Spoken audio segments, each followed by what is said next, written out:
আমাদের প্রধানমন্ত্রী কে হবে, নির্বাচনে কে যাবে আর যাবে না তা যদি একটা দেশের পররাষ্ট্র সচিব এসে এখানে উকালতি করে, এটা কি বন্ধু?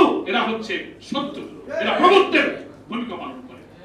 আর এদেশের যেসব পত্র পত্রিকা তার দালালি করে তাদের পক্ষে কথা লেখেন, কলামিস্টরা লেখেন, খেয়াল রাখতে হবে চারিপাশে থেকে প্রফেসর ডক্টর ইউনূস একজন নোবেল বিজয়ী, একজন দেশপ্রেমিক আমরা মনে করি। এই লোকটার মাথা যেন নষ্ট করা না হয়, চারিদিকে যারা ঘিরে থেকে তাকে কেন্দ্র করে যার যার পারপাস সাফ করার কাজে ব্যস্ত আছেন। উপমহাদেশের ঢাকা ছিল বাংলা সাহিত্য, ভাষা এবং সংস্কৃতির রাজধানী। যখন আমরা আলাদা হয়ে বাংলাদেশ হয়ে গেলাম, এক শ্রেণীর বুদ্ধিজীবীরা কলকাতা কেন্দ্রিক কবি সাহিত্যিকরা তখন কলকাতাকে বাংলা ভাষার রাজধানী এবং সাহিত্যের রাজধানী, সঙ্গীতের রাজধানী করে তারা সেটা প্রচার করতে লাগলো। এখানকার শিল্পী সাহিত্যিকরা কলকাতায় গিয়ে মনে হয় যেন মধুচন্দ্রিমায় গিয়েছে। ওই যে তসলিমা নাসরিন বলেছে যে 47-এর সীমানাটা রাবার দিয়ে তুলি দিয়ে দুই বাংলাকে এক করে ফেলো। ওনারা অখণ্ড বাংলার স্বপ্ন দেখে।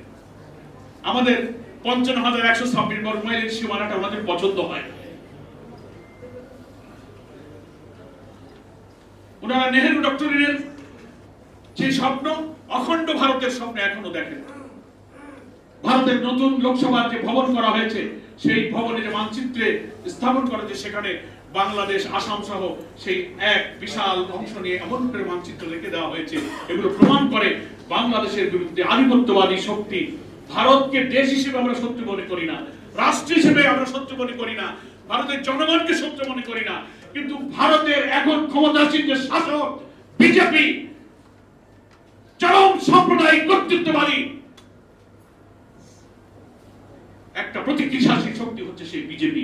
তারাই এদেশের মুসলিম জাতিসত্তার বিরুদ্ধে, ইসলামী শক্তির বিরুদ্ধে, ইসলামী মূল্যবোধের বিরুদ্ধে, আমাদের অখণ্ডের স্বাধীন সীমানার বিরুদ্ধে ওরাই সবসময় ষড়যন্ত্র করে।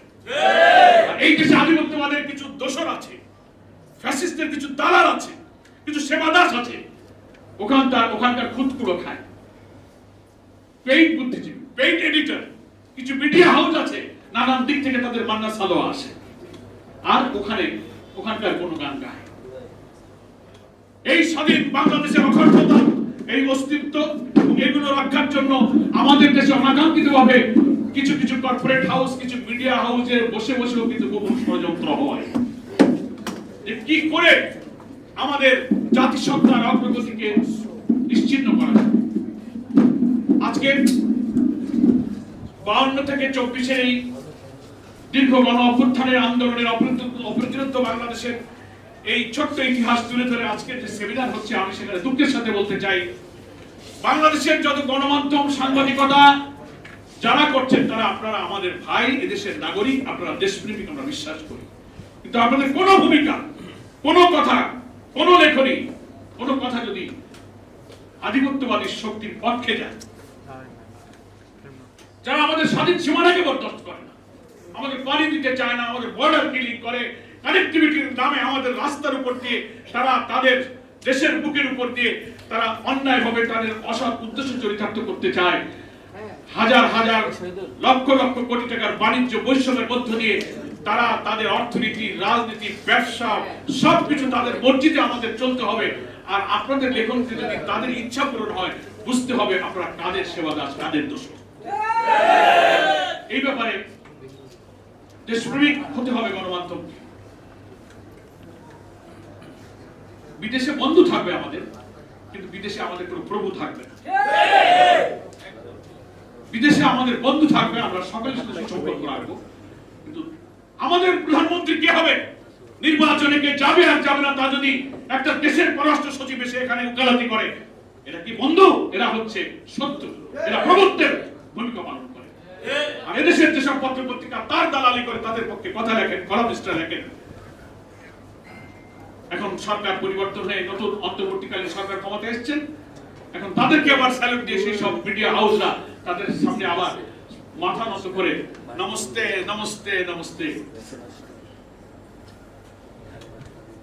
আমি বর্তমান সরকারের যারা উপদেষ্টা মহোদয়গণ আছেন, তার চারিপাশে যারা এই সরকার পরিচালনায় সহযোগিতা করছেন, একটি অবাধ নিরপেক্ষ নির্বাচনের মাধ্যমে নির্বাচিত জনপ্রতিনিধির কাছে ক্ষমতা হস্তান্তরের প্রক্রিয়ায় যারা বর্তমান সরকারকে সহযোগিতা করছেন, জামাত ইসলামী সেই সহযোগিতা, সেই আন্দোলনের অন্যতম অংশীদার, আমরাও সহযোগিতা করতে প্রস্তুত।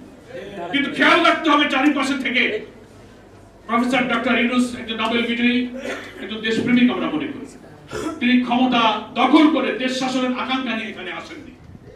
এই লোকটার মাথা যেন নষ্ট করা না হয়, চারিদিকে যারা ঘিরে থেকে তাকে কেন্দ্র করে যার যার পারপাস সাফ করার কাজে ব্যস্ত আছেন, তাদেরকে দেশ এবং জাতির দিকে তাকাতে বলবো। 18 কোটি মানুষের জুলাই অভ্যুত্থানের অপ্রতিরোধ্য বাংলাদেশের শক্তির দিকে তাকে লক্ষ্য করতে বলবো। খুব সাবধান থাকবেন। আপনারা বাংলাদেশকে আর আমাদের মাঝ থেকে ছিনিয়ে নিতে পারবেন না। আমাদের এই সীমানাকে আপনারা আর ছিনিয়ে নিতে পারবেন না।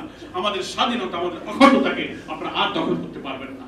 বারবার গণ অভ্যুত্থানে দেশের মানুষ যেমন জেগে উঠেছে, আমি মনে করি 40-এর গণ অভ্যুত্থানের পরে, 24-এর গণ অভ্যুত্থানের পরে যে নতুন বাংলাদেশের স্বপ্ন আমরা দেখছি, যে বাংলাদেশে অভাব অনটন থাকবে না, দুঃখ থাকবে না, দারিদ্র্য থাকবে না, অন্নহীনের কান্না, বস্ত্রহীনের মর্ম ব্যথা, নিরাশ্রয়ের আকুতি, অর্থনৈতিক শোষণ, জুলুম, আদালতের আইন, আদালতের সুবিচার, প্রত্যেক মানুষের যে হক অধিকার, ছাত্রদের রাজপথ কর্মসূচির স্লোগান উই ওয়ান্ট জাস্টিস, সেই সুবিচারের বাংলাদেশ, এটাই হচ্ছে আমাদের স্বপ্নের বাংলাদেশ।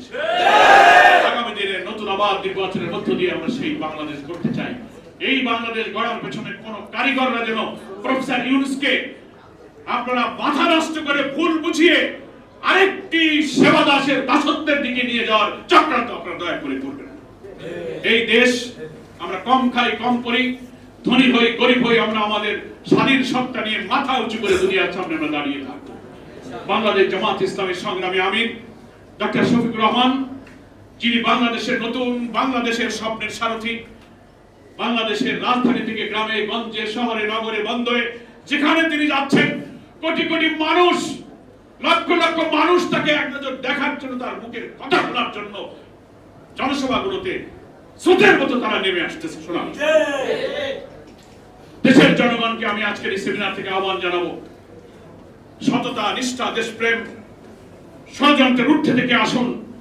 জামাত ইসলামের এই নতুন বাংলাদেশের ডাকে সাড়া দিয়ে বাংলাদেশের কোটি কোটি তরুণ সমাজ যারা আগামী দিনে দেশ চালাবে, আমাদের আমিরে জামাত বলেছেন, তরুণরা তোমরা এগিয়ে আসো, এই দেশের দায়িত্ব তোমাদেরকে আমরা দেব। জনগণ যদি রাষ্ট্রের দায়িত্ব জামাত ইসলামীকে দেয়, জামাত ইসলামের শাসক হবে না, জামাত ইসলামের সেবক হিসেবে দায়িত্ব পালন করবে। সেখানে নেতৃত্ব দেবে আমাদের তরুণ এবং এই যুব সমাজ। আমি আমার বক্তব্যটা আর দীর্ঘ করতে চাই না। ফলে আরেকটি, এই অভ্যুত্থানের পরে আমাদের আরেকটি মনস্তাত্ত্বিক বিপ্লব প্রয়োজন হবে।